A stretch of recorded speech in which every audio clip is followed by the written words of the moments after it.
Hello students, this is Komal Koplani and I am going to teach you chapter number 3rd of your history, the Delhi Sultanate. Student, as you all know that in the previous two videos we had studied about different dynasties, and in this video we will study about the last dynasty of this chapter, that is the Lodi dynasty. In this dynasty there were three members or three rulers that had continued their reign. So this was the last dynasty of the Delhi Sultanate. Firstly, we will read about Babur Lodi, then his son Sikandar Lodi, and then the last one is Ibrahim Lodi.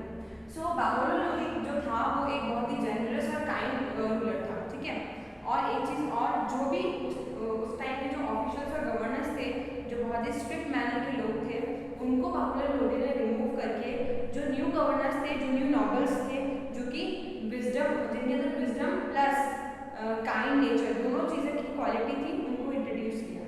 उसके बाद में बाबुल लोधी ने क्या करा, बहुत सारे जागीर, जैसे कि आप देख सकते हैं एक बुक में एक पिंक कलर का वर्ड है जागीर, जिसका मतलब ये होता है किसी भी नोबल को गिफ्ट और ग्रांट्स देना, ठीक है। तो उन्होंने क्या करा था, बहुत तरह के गिफ्ट्स और ग्रांट्स जो थे वो उन नोबल्स को दिए थे। किसने? बाबुल लोधी ने। दैट्स व्हाई उनकी नेचर की वजह से जो उनका किंगडम था वो सब उनकी बहुत ज़्यादा प्रशंसा करते थे। इससे ये पता चलता है कि बाबुल लोधी जो थे वो बहुत ही काइंड रूलर थे और बहुत ही हैप्पीएस्ट रूलर थे। देन हम चलते हैं उनके बेटे सिकंदर लोधी पे। देन सिकंदर लोधी, जैसा कि आपको पता है, वो बाबुल लोधी के सन थे, है ना। उन्होंने क्या करा था, बंगाल सिटी को, जो बंगाल जो स्टेट था उसको क्या करा था, अपना फ्रेंड बनाया था, ठीक है। उसको कॉन्क्यूर करने की उन्होंने कोशिश करी थी, ठीक है। उन्होंने उनको कॉन्क्यूर करने की कोशिश के साथ साथ बहुत ज़्यादा ऐसे पब्लिक वेलफेयर मेजर्स बनाए थे जिससे लोगों की भलाई हुई थी, है ना। उन्होंने हमेशा जो लोग थे, नॉर्मल जनता थी, उनके बारे में सोचा था, ठीक है। दैट्स वाई बाबुल जो लोधी थे, जो सिकंदर लोधी थे, उनको भी बाबुल लोधी की तरह एक बहुत ही काइंड रूलर माना गया था, जो विजडम के साथ साथ काइंड नेचर के भी थे, ठीक है। उन्होंने क्या करा था, आगरा उसको अपनी कैपिटल बनाया था और आगरा को उन्होंने कॉन्क्यूर करके लास्ट में क्या करा, अपनी कैपिटल बनाया। देन हम चलते हैं इब्राहिम लोधी की तरफ। देन हम बात करते हैं इब्राहिम लोधी। आप सभी को अच्छे से पता है इब्राहिम लोधी वो थे जिनको सिकंदर लोधी ने सक्सीडेड किया था। तो जब इब्राहिम लोधी अपने राज में थे तब वो बहुत ज़्यादा पावरफुल लीडर माने जाते थे, ठीक है। जिस तरह से सिकंदर लोधी हिंदू से हेट करते थे, उस तरह इब्राहिम लोधी भी हिंदू से बहुत ज़्यादा हेट करते थे। तो उन्होंने क्या डिसाइड किया, उनके जो ऐसे रूलर थे जो डिस्पायर्ड थे, मतलब बहुत ज़्यादा पावरफुल थे प्लस उनके अंदर हेट्रेड भरी हुई थी, उनको किसने, इब्राहिम लोधी ने हटा दिया। और जो न्यू रूलर्स थे, जो यंग रूलर्स थे, उनको वो लाए ताकि उनको भी अपना टैलेंट दिखाने का मौका मिले, ताकि वो भी जंग लड़ना सीखे। तो जो पुराने रूलर थे जिनको उन्होंने निकाला, वो सारे रूलर बाबर, पता है बाबर कौन थे, उनके साथ मिलकर वो उन्होंने क्या करा, इब्राहिम लोधी को डिफीट कर दिया, हरा दिया, जिससे इब्राहिम लोधी जो है वो भी उन्होंने भी अपना लाइन छोड़ दिया था। तो हमने तीन लोगों के बारे में पढ़ा लोधी डायनेस्टी के अंदर, बाबुल लोधी, सिकंदर लोधी एंड इब्राहिम लोधी। नेक्स्ट हम चलेंगे एडमिनिस्ट्रेशन इन द सल्तनत, कि उस टाइम का जो एडमिनिस्ट्रेशन था, जो गवर्नेंस थी, वो किस तरह से थी। उसका जो सुल्तान थे वो कौन थे, कहाँ से आए थे, नॉबल्स एंड ऑफिशियल, मतलब उनके जो मिनिस्टर्स थे वो कैसे थे, उनकी इकोनॉमी कैसी थी, उनकी आर्मी कैसी थी, उन्होंने अपने एम्पायर का डिवीजन क्या किस तरह से करा था, उनकी जुडिशरी मतलब लॉ मेकिंग कैसी थी, और लास्ट में उनकी सोसाइटी कैसी थी। इन सब चीज़ों के बारे में हम अब पढ़ेंगे। द सुल्तान, जो सुल्तान थे वो बहुत ही इंपॉर्टेंट पर्सन थे एम्पायर के, ठीक है। और उनको भगवान की तरह माना जाता था बाकी चीफ नोबल्स के द्वारा, ठीक है। सुल्तान को हमेशा इंटेलिजेंट, डेयरिंग और रिसोर्सफुल, मतलब जो भी रिसोर्सेज हैं उनको एफिशिएंटली यूटिलाइज उसको करना आना चाहिए था, तभी वो एक सुल्तान कहा जाता था। वही सारे जस्टिस को कंट्रोल करता था, जो भी डिसीजन मेकिंग होती थी वही लेता था, ठीक है। बालबन जो थे उन्होंने सुल्तान के लिए टर्म यूज़ की थी कि वो गॉड रिप्रेजेंटेटिव होते हैं, मतलब भगवान की जगह वो रिप्रेजेंटेटिव होते हैं। उन्होंने बहुत सारे कस्टम्स भी इंट्रोड्यूस किए थे, लाइक सिजदा एंड पायबोस। सिजदा का मतलब है कि ज़मीन पर सुल्तान की फीट के ऊपर लेटना, और पायबोस का मतलब है मुनाक या फिर सुल्तान की फीट को किस करना, ठीक है। सुल्तान जो थे उनके बहुत सारे नॉबल और ऑफिशियल्स थे जो उनको एडवाइस देते थे समय समय पर और उनके सारे ऑर्डर्स को पूरा करते थे। सबसे इम्पॉर्टेंट जो थे उनमें से वो थे वज़ीर, जिनको चीफ मिनिस्टर के नाम से जाना जाता था। उस टाइम उनको वज़ीर कहा जाता था। और जो दूसरे ऑफिसर्स थे वो थे दीवान। दीवान कौन होता था? जो सारा फाइनेंस यानी जो भी पैसे वाली जो पैसे का जो नापतोल था, जो एडमिनिस्ट्रेशन था, वो दीवान के हाथ में था, यानी फाइनेंस मिनिस्टर के हाथ में था। और लास्ट था गजी। गजी मतलब चीफ जज। चीफ जज यानी कि जो भी मेन सुल्तान था उसके डिसीजन लेने के बाद ये सारे डिसीजन गजी से कंफर्म किए जाते थे। Okay students, next come to nobles and official. Noble और ऑफिशियल कौन हुआ करते थे? जो भी इंपॉर्टेंट मिलिट्री और सिविल पोस्ट लेते थे गवर्नमेंट के अंदर, और ये नोबिलिटी का बहुत इंपॉर्टेंट पार्ट हुआ करते थे। जो सबसे हाई रैंकिंग नोबल्स, मतलब जो बहुत ज़्यादा हाई पोस्ट पे जो नोबल्स हुआ करते थे, उनको खान्स, मलिक्स और अमीर्स, वो इस तीनों कैटेगरी से बिलोंग करते थे। ठीक है, और खान जो थे वो सबसे हाईएस्ट नोबल्स हुआ करते थे। बहुत और ऑफिशियल्स थे जो कि एडमिनिस्ट्रेशन का पार्ट थे, लाइक द वकील आईदार looked after the entire royal household. मतलब जो हाउस होल्ड वर्क था वो वकील आईदार रेगुलेट करता था, उनको इसी नाम से बुलाया जाता था। अमीर आई हजब, वो जो था वो सेरेमनीज, मतलब जो भी फंक्शंस हुआ करते थे कोर्ट में, उनको रेगुलेट करता था। और जितनी भी पटिशन हुआ करती थी सुल्तान की, मतलब जो भी डॉक्यूमेंटेशन हुआ करती थी या जो भी शर्तें हुआ करती थी, वो कौन सबमिट करता था?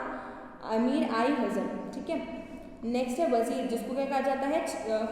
Chief minister. ठीक है, या फिर फाइनेंस मिनिस्टर, जो भी है ये दोनों फाइनेंस डिपार्टमेंट को संभालते थे। ठीक है, और वजीर जो है वो वजारत यानी फाइनेंस डिपार्टमेंट का हेड हुआ करता था। ओके स्टूडेंट्स, ये सारे जो भी अदर डिपार्टमेंट है उनको सुपरवाइज भी करता था। मतलब इससे बिना पूछे कोई भी डिसीजन कोई भी डिपार्टमेंट का हेड नहीं ले सकता था, इसलिए सबसे इम्पॉर्टेंट था। वो सारे रिवेन्यू यानी प्रॉफिट के कलेक्शन का, एलोकेशन ऑफ स्पेंडिंग मतलब कौन सा खर्च किस तरह स्पेंड हो रहा है, सैलरीज का डिस्ट्रीब्यूशन और अलॉटमेंट ऑफ लैंड मतलब किसको कितना लैंड मिल रहा है, इन सब चीज़ों के लिए वो ही जिम्मेदार था। मतलब उसके बिना पूछे कुछ भी काम नहीं हुआ करता था, इसलिए वो एक बहुत ही इम्पॉर्टेंट ऑफिसर था। लैंड के जो टैक्स थे उनको इक्तास कहा जाता था, जो कि मिलिट्री और सिविलियन ऑफिशियल्स को असाइन किया जाता था। इसका मतलब ये है, सबसे पहले वो क्या करते थे, सारे टैक्स को कलेक्ट करते थे नॉर्मल जनता से, और उसके बाद में जो भी वो वॉर्स और ये सब लड़ाई करते थे, फाइट्स करते थे, उनके बदले उनको लैंड का कुछ पार्ट मिलता था। नेक्स्ट है वहाँ की आर्मी। जो आर्मी थी वो डायरेक्टली किसके कंट्रोल में थी? सुल्तान के। आर्मी के अंदर इन्फेंट्री, आपको पता है, घुड़सवार और फुट सोल्जर्स थे। कैवलरी और सोल्जर्स जो हॉर्स बैक मतलब कि घोड़े पे चढ़ के, एलिफेंट्स पे, आर्कर्स और सैपर्स, मतलब ये जो भी लाइक कैवलरी वगैरह हुआ करती थी उस पर ये लोग चढ़ के, और फिर उसके बाद क्या करते थे, इन सब इक्विपमेंट्स की मदद से ये लड़ाइयाँ करते थे। नेक्स्ट है द अरीज आई मुमालिक। ये क्या करते थे? मिलिट्री अफेयर्स के ऊपर ध्यान देते थे, जो भी मिलिट्री अफेयर्स थे वो सब ये रेगुलेट करते थे। अलाउद्दीन खिलजी ने क्या किया था? सारे सोल्जर्स को एक डिस्क्रिप्शन ऑर्डर किया था कि उनको क्या करना है, ट्रूप्स की क्वालिटी को मेंटेन करना है। मतलब इससे ही पता चलता है कि जो सुल्तान की जो आर्मीज थी वो सबसे ज़्यादा क्या करती थी, ट्रूप्स की क्वालिटी, मतलब जो उनकी आर्मी का ग्रुप्स था उसकी क्वालिटी को मेंटेन करती थी। हर कोई आर्मी का मेंबर जो है जो फिजिकली फिट ना हो, और सबसे मेन चीज़ जो भी जिस भी इक्विपमेंट से वो लड़ाई करते थे वो इक्विपमेंट्स भी बहुत ज़्यादा स्ट्रांग होने चाहिए थे। तो मेन चीज़ उनकी जो ट्रूप्स पे थी उस पर रहती थी। ठीक है, नेक्स्ट है डिवीजन ऑफ पावर। जो एम्पायर था उस टाइम का वो प्रोविंसेस में डिवाइड किया जाता था। उन प्रोविंसेस को सूबास कहा जाता था, और वो छोटे छोटे प्रोविंसेस और भी डिवाइड होते थे जिनको शिक्स कहा जाता था। ये जो शिक्स थे वो भी और डिवाइड हुआ जाते थे जिनको क्या कहा जाता था, परगना। ठीक है, जो कि बहुत छोटे छोटे विलेज हुआ करते थे। ठीक है, इस विलेजेस में गवर्नर होता था जो कि हेड होता था, और शिख का जो हेड होता था वो शिकदार कहा जाता था। ठीक है, जो विलेज था सबसे स्मॉलेस्ट यूनिट थी एडमिनिस्ट्रेशन की। जैसा कि आप जानते हैं कि सबसे पहले एक कंट्री होती है, फिर एक उसमें स्टेट्स होते हैं, फिर उस स्टेट के अंदर डिस्ट्रिक्ट्स होते हैं, फिर डिस्ट्रिक्ट्स के अंदर विलेजेस होते हैं। उस तरह से ही उस एम्पायर का डिवीजन था। हर विलेज में एक पटवारी था जो कि सारा रेवेन्यू कलेक्ट करता था। पता है पटवारी कौन होता है?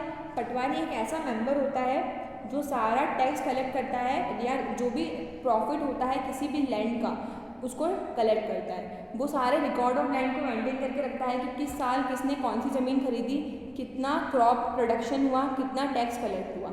ठीक है, और जो लैंड ओनर्स थे जिनकी लैंड हुआ करती थी उनको खूट्स कहा जाता था, और जो हेडमैन था उनको मुकदमास कहा जाता था। ठीक है, वो सबसे इम्पॉर्टेंट ऑफिशियल थे विलेजेस के। हर विलेज की उसकी ओन पंचायत थी जो सारे डिस्प्यूट्स यानी लड़ाई झगड़ों को सेटल करती थी। नेक्स्ट है जुडिशरी। उस टाइम का जो हेड था सुल्तान जो था वो जुडिशरी का हेड हुआ करता था, प्लस जितने भी लीगल ऑफिसर हुआ करते थे वो चीफ जज हुआ करते थे सल्तनत की, और इस तरह से पूरा लीगल सिस्टम चलता था। नेक्स्ट है royal house hold. Royal house hold में जो गुलाम हुआ करते थे उनके वो सारा काम संभालते थे और वो पर्सनल बॉडीगार्ड भी थे, और ये बोला जाता है कि अलाउद्दीन खिलजी के 50,000 स्लेव्स थे, यानी उसके 50,000 गुलाम थे। वर्कशॉप जिसको कारखाना कहा जाता था वो वहाँ सेटअप की जाती थी, जहाँ पर खाना वगैरह सारी चीज़ें बनती थी, और जो भी पेंटिंग्स बड़ी बड़ी महंगी महंगी चीज़ें होती थी वो उन कारखाने में रखी जाती थी। नेक्स्ट है अलाउद्दीन खिलजी, जिन्होंने बहुत स्ट्रिक्ट मेजर्स इंट्रोड्यूस किए थे रेवेन्यू को कलेक्ट करने के लिए। वो क्या करते थे, 50% किसी भी लैंड का रेवेन्यू कलेक्ट करते थे और रिमेनिंग 50% लैंड ओनर्स के पास जाता था। ये जो लैंड था वो मेजर मतलब उसकी नाप ली जाती थी, और टैक्स जो था वो उसके लैंड की जो साइज़ थी उसके ऊपर मतलब उसके हिसाब से फिक्स किया जाता था। जो रिवेन्यू ऑफिशियल्स थे उनको भी टैक्स पे करना पड़ता था। एल बरूनी ने, जो क्या हमने लास्ट फर्स्ट चैप्टर में पढ़ा था, एल बरूनी जो कि एक इंडियन एक्सप्लोरर था, इंडिया आया था, उसने ये कहा था कि अलाउद्दीन खिलजी जो थे वो ऐसे बंदा था जो बिल्कुल डिटरमाइंड था, यानी कि पीजेंट्स जो है जो किसी भी लैंड ओनर्स की फील्ड में वर्क करते हैं उनको पीजेंट्स कहा जाता है, तो उनको कभी भी अलाउद्दीन खिलजी ने एक्सप्लॉइटेड नहीं होने दिया, ठीक है, पीजेंट्स के द्वारा। वरना जो दूसरे रूलर्स थे वो क्या करते थे, पीजेंट्स से बहुत ज़्यादा हाई टैक्स चार्ज करते थे, जिससे लैंड ओनर्स को प्रॉफिट होता था और पीजेंट्स जो हैं वो धीरे धीरे डेब्ट ट्रैप में फंस जाते थे। लेकिन अलाउद्दीन खिलजी ने क्या किया, हमेशा पीजेंट्स के लिए अच्छा सोचा था।